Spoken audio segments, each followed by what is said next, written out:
I like the original pilot. Summary of the changes. Jason talks, Jughead is hearing impaired, and Archie talks in ASL with him. That was something that happened later on, but it was originally planned from the beginning, and I don't know what happened to it. Maybe they scrapped it out. Maybe it was too, for the time. Maybe it was too, for the time. They were probably like, this won't work in the long run. This is too confusing in the long run or something.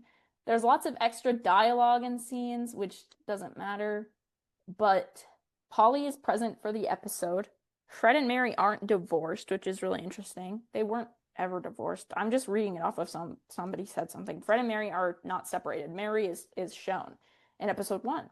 There's a little bit more Miss Grundy. It's just like longer. I'm trying to find the scene in the script of Archie and Jughead because that's the Don't standout they thing. swear too? Yeah, they do. That's the standout thing for me. Archie and Jughead joins his former friend Jughead, who sits in front of his open laptop in a cold, half-drunk cup of coffee.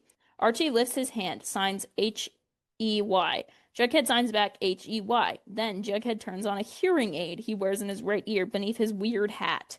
Note, when Jughead talks in this scene, it's with the same voice as in our voiceover, but the cadence is different, slower. It's like the voice of someone who's forgotten what he sounds like. So he was supposed to have like a deaf accent, and then the voiceover of his narration was supposed to be like his normal voice, like what you hear in the episode, and like Cole Sprouse's voice. But then, Archie, can I sit? Jughead shrugs. Archie does. What are you working on? Jughead, novel. Archie, cool. Still? So they're like signing to each other.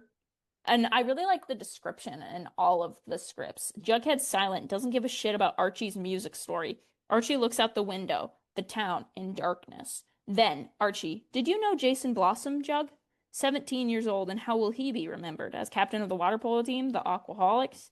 And a lot of it is the same, but I like it. I like the original pilot. And they do that later, but it was probably too, for the time, too, what's the word I'm looking for? It was too woke for the time. So they couldn't make Jughead deaf until season 6, and then it wasn't woke because they had a reason to do it. Where did that even come from, though? Did Roberto just like make that up? Because then that was something that Yeah. like the fandom was grabbing onto. Was that Roberto's like woke headcanon? Probably. It's my woke headcanon.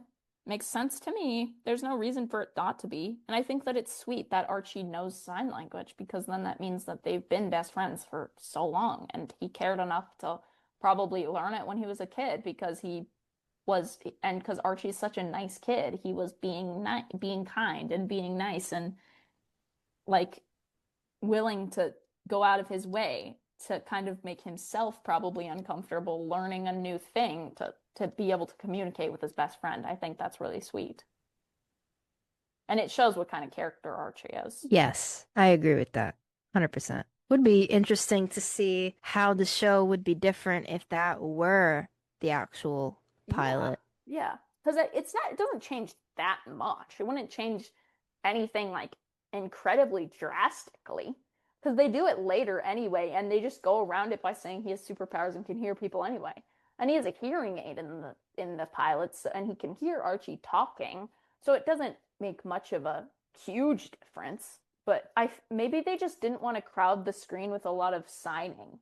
Like maybe they just didn't want to Maybe. have every actor have to sign to Cole Sprouse. Like, Yeah. And then Cole Sprouse would have to learn. yeah, It would be a lot. it would be a But lot. And they'd yeah. probably say, oh, it's not a deaf actor. It's not a deaf actor. And I don't think at this point they had it casted. But if he has No. a normal voice over the voiceover, and then he has a quote unquote, like he has a deaf accent when he's talking as a character, the difference, they would have to cast a non-deaf actor, or it would have to be a deaf actor who doesn't have a deaf accent, faking a deaf accent. So it'd be problematic in any way.